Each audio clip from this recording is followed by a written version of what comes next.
Il était une fois, les Caraïbes étaient gouvernés par des pirates, assez célèbres pour inspirer une attraction à Disneyland et une lucrative franchise cinématographique. Mais ces films montrent peu ce que ces pirates mangeaient ou faisaient en cas de pénurie de nourriture.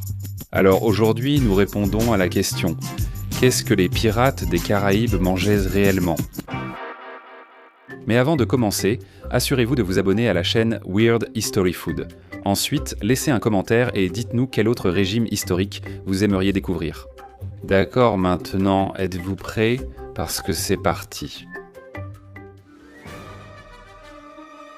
L'âge d'or de la piraterie semble glamour, mais il s'agissait surtout de coups de soleil, de malnutrition et de regrets concernant vos choix de vie. Elle s'est déroulée grosso modo des années 1650 au début des années 1730, période durant laquelle les Caraïbes étaient un buffet flottant de navires européens chargés de trésors. L'Espagne importait de l'argent des Amériques, la Grande-Bretagne et la France exportaient du sucre, et tous étaient trop occupés à se battre pour protéger leur cargaison. La piraterie a explosé non pas parce que les gens aimaient le crime, mais parce que travailler légalement en mer était pire. Les marins des navires marchands et militaires subissaient des mauvais traitements, étaient mal payés et mal nourris. Les pirates, eux, offraient non des profits partagés, des capitaines élus et une nourriture légèrement meilleure. Et les Caraïbes rendaient la piraterie pratique. Des eaux chaudes d'innombrables îles, des criques cachées et des routes commerciales majeures permettaient aux pirates de frapper rapidement et de disparaître. Des ports comme Nassau sont devenus des centres de pirates, des espaces de coworking tropicaux pour criminels. Mais cette liberté avait un prix. Les pirates vivaient en mer pendant des semaines ou des mois d'affilée, souvent sans aucune garantie de provisions fraîches. Vous vous demandez sûrement pourquoi n'ont-ils pas tout simplement mangé du poisson alors qu'ils en étaient entourés ? Mais pêcher du poisson demandait du temps, des lignes propres, une mer calme et de la chance. Ce sont des luxes que les pirates n'avaient pas. Le poisson se détériorait vite sous la chaleur tropicale. Sans réfrigération, sel ou cuisson rapide, les fruits de mer devenaient dangereux en quelques heures. Un mauvais repas pouvait décimer la moitié de l'équipage par intoxication alimentaire. Les pirates privilégiaient des aliments résistants à la chaleur, l'humidité, la moisissure, les insectes, les rats et la négligence, d'où leurs bases alimentaires de survie, techniquement comestibles parfois. Le biscuit de mer, pilier de la survie des pirates et fléau des dents, aurait été leur mascotte alimentaire idéale. Aussi appelé biscuit de marin, le biscuit de mer était un craquelin très dur, composé seulement de farine, d'eau et de sel, cuit plusieurs fois jusqu'à atteindre une texture qu'on pourrait qualifier de matériau de construction. Il pouvait se conserver pendant des années. Des archéologues ont retrouvé du biscuit de mer comestible dans des épaves de navires vieux de plusieurs siècles. Ce n'est pas impressionnant, c'est glaçant. Vraiment. Sa capacité à durer était la bonne nouvelle. La mauvaise nouvelle, c'était tout le reste. Manger du biscuit de mer demandait de la stratégie. Les pirates le ramollissaient dans du rhum, de l'eau ou du ragoût. Ce biscuit de mer était si dur que les marins se cassaient parfois les dents en le mangeant. Il était aussi souvent infesté de charançons, de petits insectes qui creusaient des galeries dans le biscuit. Les pirates frappaient le biscuit de mer sur la table pour en chasser les insectes, mais ce n'était pas simple car les charançons vacillent sans tomber. Mais sérieusement, le problème était si grave que les marins appelèrent parfois les biscuits de mer « biscuits avec des jambes », et non, les pirates n'appréciaient pas cela. Il existe un mythe persistant selon lequel les marins ne se souciaient pas des insectes, parce que cela leur apportait des protéines supplémentaires. En réalité, ils détestaient ça, mais quand l'alternative était de mourir de faim, on apprenait à choisir ses batailles et ses insectes. Le biscuit de mer n'était pas une friandise, c'était la norme. Les pirates en consommaient un quotidiennement, souvent accompagnés de salé ou d'alcool pour le rendre supportable. Posséder du biscuit de mer signifiait une situation difficile, mais pas désespérée. Ce n'était donc pas vraiment un repas. C'était ce que vous mangiez en attendant que quelque chose de mieux arrive. Si le biscuit de mer était la nourriture de survie, le bumbo était la boisson du déni, moins une boisson qu'une véritable stratégie de survie. La concoction caribéenne mélangeait du rhum, de l'eau, du sucre, de la muscade et parfois des agrumes. Bon marché, facile à préparer, très sucré et très populaire chez les marins comme les pirates, car assez fort pour leur faire croire leur situation gérable. Le rhum tuait les bactéries dans l'eau douteuse, le sucre apportait des calories rapides et les épices masquaient le goût tout le reste. Le bumbo était souvent consommé chaud, surtout la nuit, et était considéré à la fois comme un remontant pour le moral et comme un léger remède. Cela aidait les marins à oublier leur situation, surtout en dormant sur du bois humide, entouré d'hommes sales depuis des semaines, comme main de couteau. Pete Bumbo n'était pas là pour s'amuser, c'était une question de survie. Cela brouillait la limite entre hydratation, morale et automédication, comme tout le monde après une longue semaine en mer, aussi appelée le travail. Selma Gundi était la cuisine pirate dans toute son ambition. En fait, si les pirates avaient un plat signature, ce serait le Selma Gundi. Même si cela paraît sophistiqué, le Selma Gundi est surtout une salade riche en protéines. Il comprenait souvent de la viande hachée, bœuf, porc, tortue ou oiseau, des oignons, des miettes de biscuits de mer, de l'huile d'olive, du vinaigre et d'autres ingrédients disponibles. Les ingrédients changeaient selon ce que les pirates avaient récemment volé, chassé ou regretté. L'essentiel, c'est que tout était mélangé et partagé en commun. Les pirates se réunissaient autour d'un bol unique, se servant ensemble ce qui avait du sens. Partager les repas renforçait leur démocratie. Tout le monde mangeait la même chose. Aucun capitaine ne gardait de meilleure nourriture pour lui, aucun officier ne recevait de rations spéciales. Cette égalité était importante, surtout sur les navires où la violence n'était jamais loin. Un bon repas pouvait prévenir une mutinerie, un mauvais pouvait l'entraîner. Le Selmagundi était l'un des rares repas que les pirates attendaient avec impatience, car il offrait de la viande fraîche et des assaisonnements. Cela voulait dire que quelqu'un avait pris la peine de tout couper. Le Selmagundi comptait parce que c'était l'un des rares repas de pirates qui semblait préparé avec intention. Il fallait couper, assaisonner et coopérer, et il était souvent consommé lors de célébrations ou après des raids réussis. Fait intéressant, les spectateurs modernes oublient souvent qu'il y avait très peu de cuisine à bord des navires pirates. Oui, les navires avaient techniquement de petits espaces de cuisson, mais ils étaient exigus, dangereux et totalement impraticables. Des flammes nues, des navires en bois et de la poudre à canon, c'est une équation que personne ne voulait résoudre deux fois. Ainsi, les pirates mangeaient la plupart de leurs aliments froids, trempés ou réchauffés seulement si nécessaire. Les feux étaient généralement allumés quand le navire était à l'ancre ou caché dans une crique. Sinon, les repas tenaient compte plus de l'assemblage. Tremper du biscuit de mer, couper de la viande conservée, mélanger et espérer que ce soit mangeable. C'est pourquoi des plats comme le selmagundi étaient essentiels. Ils ne nécessitaient pas de cuisson, seulement des efforts, ce qui était déjà beaucoup pour un pirate. À noter aussi que l'une des morts de pirates les plus célèbres eut lieu pendant un selmagundi. Bartholomew, Blackheart. Robert, l'un des pirates les plus prospères de l'histoire, aurait été pris en embuscade et tué par la marine britannique alors qu'il dînait avec son équipage en 1722. Et il est mort en faisant ce qu'il aimait, manger du selmagundi avec les gars. Imaginez être le pirate le plus accompli de l'histoire et mourir parce que vous étiez trop concentré sur le dîner, hein?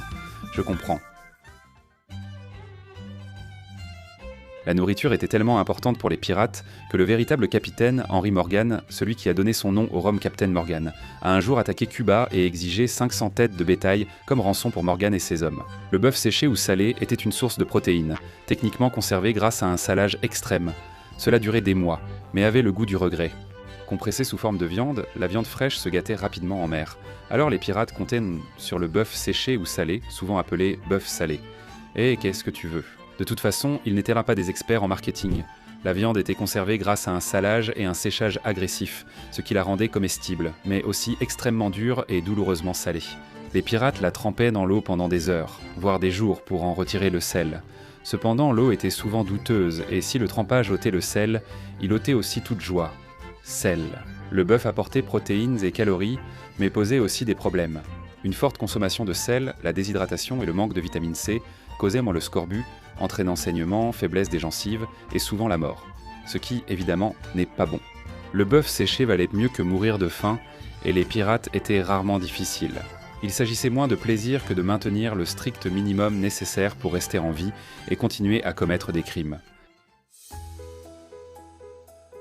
Le saumurage était un miracle de la science alimentaire prémoderne. En fait, c'était l'une des rares méthodes de conservation qui fonctionnait de manière fiable sous les tropiques. Les pirates transportaient porc et bœuf salés, oignons, choux et parfois œufs, conservés en tonneaux de saumure ou de vinaigre. L'acidité ralentissait la détérioration et ajoutait du goût, bien qu'elle n'empêche pas toujours la contamination. Les légumes marinés apportaient parfois des vitamines, aidant à prévenir le scorbut. Les pirates ignorèrent la raison, mais savaient que les cornichons amélioraient un peu la situation. Les tonneaux étaient départagés et la contamination était fréquente, et lorsqu'un tonneau tournait, il devenait carrément catastrophique. Les pirates ont vite su distinguer les bonnes et mauvaises odeurs. Les tonneaux pourris étaient jetés à la mer, montrant que même la nourriture pouvait finir à l'eau. Les pirates se précipitaient sur la nourriture fraîche, les tortues de mer étant les plus recherchées. C'était un vrai trésor pour eux. Les tortues de mer, lentes et abondantes, étaient faciles à capturer sur les plages. Elles offraient le viande, graisse et œufs, des luxes rares. La viande de tortue pouvait être rôtie, mijotée ou ajoutée au salmagondi. Les tortues étaient donc si précieuses que les pirates les gardaient en vivant à bord, retournées jusqu'à leur utilisation.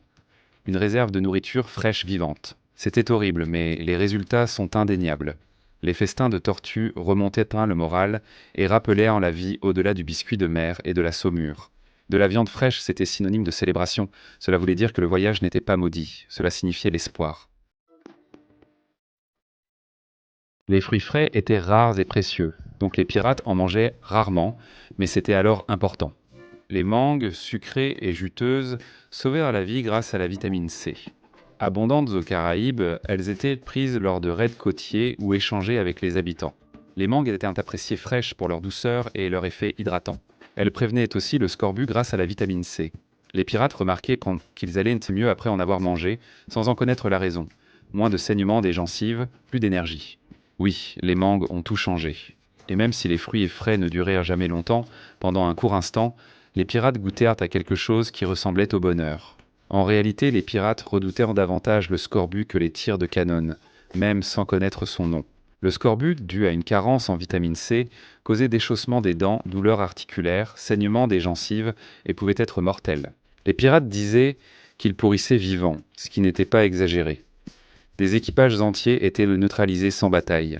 Ainsi, les fruits frais comme mangues, agrumes ou légumes marinés paraissaient de miraculeux, et les pirates avaient constaté leurs effets avant que la science ne les explique. Ils savaient en juste qu'en mangeant des fruits, moins de gens mourraient de troubles buccaux. Ironiquement, cela rendait les raids sur les îles tropicales ou les navires espagnols transportant des produits aussi précieux que le vol d'or. On ne peut pas manger un trésor, mais on peut manger une orange. Les pigeons étaient étonnamment courants comme nourriture chez les pirates. C'est parce que les navires transportaient en compte souvent des pigeons vivants ou d'autres oiseaux comme porteurs de messages. Et une fois qu'ils n'étaient les plus utiles, ou que la faim se faisait sentir, ils étaient abattus et mangés.